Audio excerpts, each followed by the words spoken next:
Grabe, oh, kaya ko pa ba?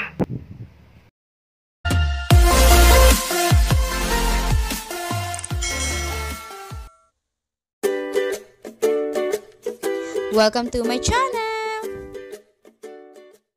Hi guys, merong snowstorm ngayon. Pero ang lola mo papasok pa rin. Snowstorm talaga.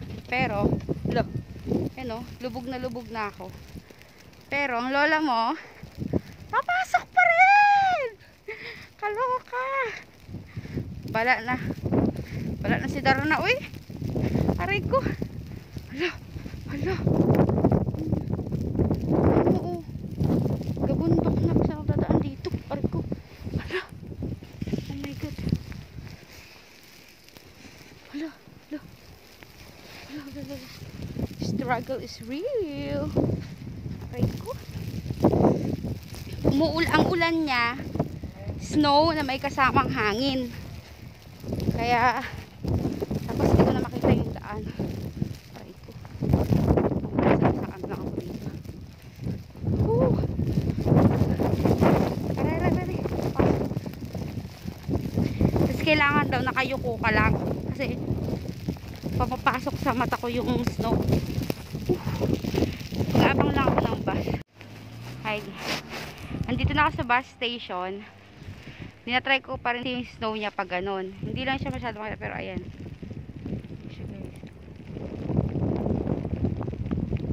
Ayan. Actually, kahapon pa lang may news na merong ang snowstorm today. Ayan. So, tingnan mo naman yung jacket ng lolo, pang malakasan niya. Grabe. Ako lang yung nandito sa labas. Nakatayo. Nag-aantay ako ng bus. Sana dumating na yung bus. Yung snow pag ganun yung snow, kaya dapat nakatalikod ako. Buti na lang yung winter coat ko, hindi siya nababasa. Tsaka very warm talaga siya. Nabili ko lang to sa ukay. Ayan. Sabi ko, pagka wala pang bus na dumating, mga around hindi na ako talaga papasok kasi ang lakas na ng hangin eh. Tapos yung snow dito umiikot na. Ayun oh, dun sa dulo umiikot na. Tsaka hindi mo na makita yung pinakadulo. Ayun oh. Sobrang dilim na. Hindi mo na siya makita. Diba? Sobrang dilim. Eh, anong oras na dito?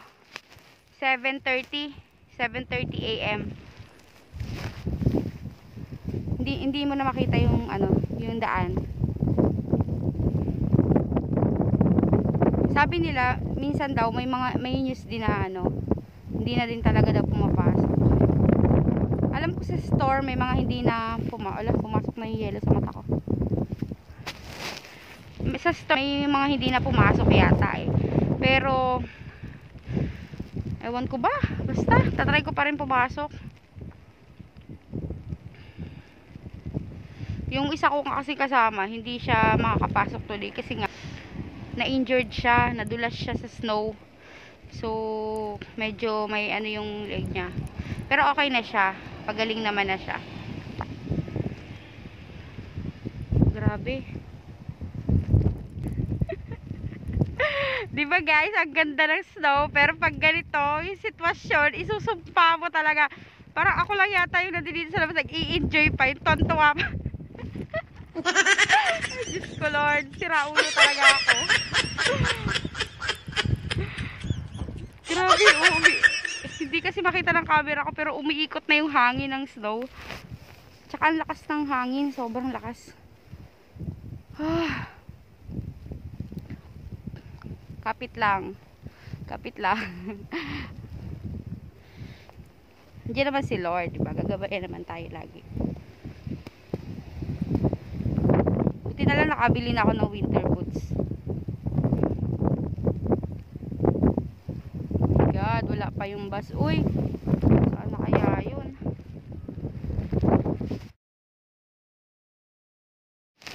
Ayun na guys, finally andyan na yung bus ko. Yay! Ayun siya oh.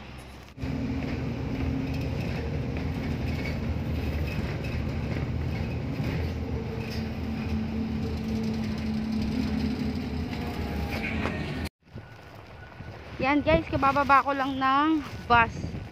Ayan, yan yung store namin, hindi na makita. Ayoko lang ako kasi nga yung snow tumatama siya sa matarik ko. Grabe talaga. Tapos nakayuko lang ako, sasagasaan ako ng sasakyan, no? Pero in fairness dito, kahit nasa gitna ka ng kalsada, pag may nakita silang taong nagdadaan, yung sasakyan, sila pa yung gigilid. Ganun sila kadisiplina. Aray ko. Grabe. Lapit na ako sa store. Mamaya. Hi guys! Pauwi na ako. O, baka kanina is tawag doon, may snowstorm. Tapos ngayon, nag-overtime kasi ako eh. Almost 10 hours ang duty ko. So, ang tawag doon, sobrang dulas ng daan. Sobrang nakakatakot. Kaya dahan-dahan lang tayo. Kasi, pag ang snow, naulanan, nagiging talaga siya. As in, sobrang dulas niya. Ice talaga. Mag-ice skating ka na talaga dito. Uy, day. Dapat dito bumili ako ng pang skate eh. Yung sapatos ko pang skate. Buti na lang talaga guys, may dala akong payong. Diba? Pag may snow, hindi mo kailangan ng payong. Hala, ang dulas. Hala, ang dulas nga. Saan ba ako dadaan? Uy. Hala. Nararamdaman ko yung yung yelo, madulas talaga. As in, dito tayo dumaan sa ayan, doon tayo dumaan. Diba? Ang tawag dun shortcut. Ito lang para di tayo madulas. So mamaya, punta muna ako sa may ng bus stop. Ay, bus station. Para makasakay na ako ng bus. Noong oras na pumasok ako ng 9 AM. Tapos, uwi ako ng 8 PM. Pero in fairness, hindi ngayon masyadong malamig. Hindi ganun kalamig. Ay, hala. Ayan siya guys, so dapat dyan ka dadaan. So may mga baku-baku ba. Pero syempre pag baha, lumiko ka. Ayan.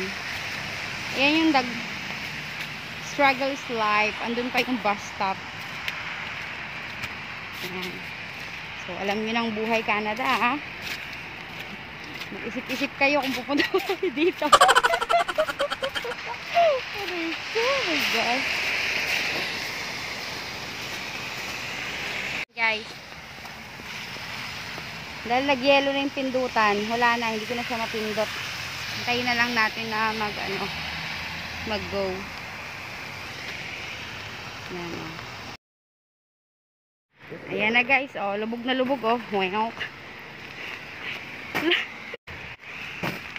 Grabe. Grabe, paano ako babastop dito, oy. Hala. Sila man dadaan ang bus, oh. Bus. Ayan, dahil kasi sa snowstorm to kanina eh.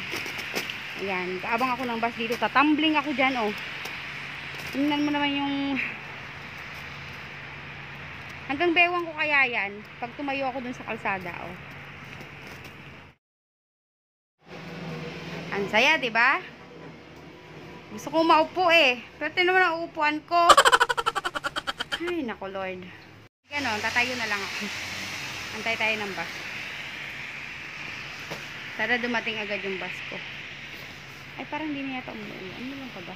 Hindi umuulan pa. Ito guys, yung pinakamahirap sa lahat. Ito yung pinakamahirap sa lahat. Yung ganito yung panahon. Yung umulan, parang mas pipiliin mo na snow lang siya kaysa sa pakatapos ng snow, uulan. Kasi nakakatakot yung daan, sobrang dulas. Maaari ka talaga maaksidente. Sobrang dulas, kaya ingat talaga. Dobling ingat talaga. So, yung snow na yan, hanggang bewang ko na yan. Pag tumayo ako dun sa kalsada. So, mamaya, pagdating ng bus, lilipad na lang ako para makasakay ako. Mag-aala Superman tayo. Grabe, I'm so tired. Siguro pag uwi ko sa bahay, matutulog na ako. Hindi nga ako kumain eh. Nagtilang ako kanina. Parang nawala yung gutom ko. Ang dami kasing, parang may bagyo na nga. Tapos ang dami-dami pang ang dami-dami pang tao. Parang nagagalit ako kasi maraming tao. Hindi ba dapat masaya ako? My goodness. Kaya tayo ng bus. Yes.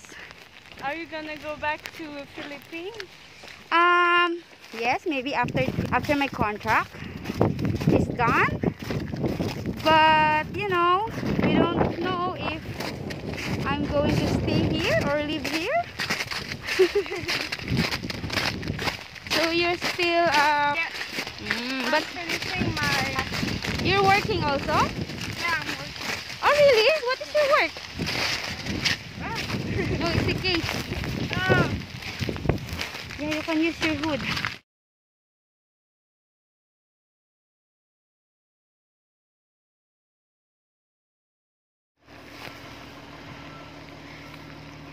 Ay, nakakatuwa yung batang yan. Si Lia siya.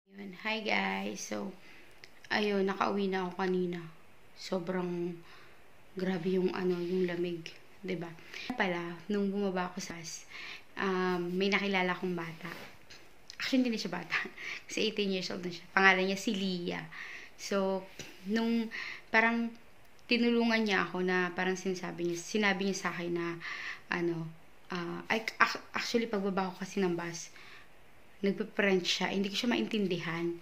Kaya ginawa ko, nilapitan ko na lang siya. Tapos sabi ko sa kanya, tu parle anglais? Sabi ko, can you speak English? Sabi ko gano'n. Tapos, sabi niya, sabi niya gano'n. Sabi niya, don't go there, it's very dangerous, do not walk there, sabi niya. Sabi ko, kasi yun talaga yung daan dapat. Tapos sabi niya, you can follow me. So, tinulungan niya ako, guys. Tinulungan niya ako maglakad doon sa safe na daanan. Actually, shortcut na nga yun. Nakakatawa kasi parang kakahuyan na yung pinagdadaanan. Pero sobrang bait niya talaga. Tapos, ayun, ang haba lang na pagkwentuhan namin kasi yung bahay niya, malapit lang dito sa bahay namin. So, nakakatuwa siya. Tapos, sabi niya sa akin, I hope to see you again. Sabi niya. Tapos sabi ko, tawagin niya akong you can call me Ate Roda. Sabi niya, bye Ate Roda. Sobrang bait ng batang yun. So, yun lang naman guys. Lagi po tayo mag-iingat, especially pag ganito yung mga seasons. Okay, so, yun lang naman as of now. So, napakita ko sa inyo yung level 1. Level 1 pa lang daw yun.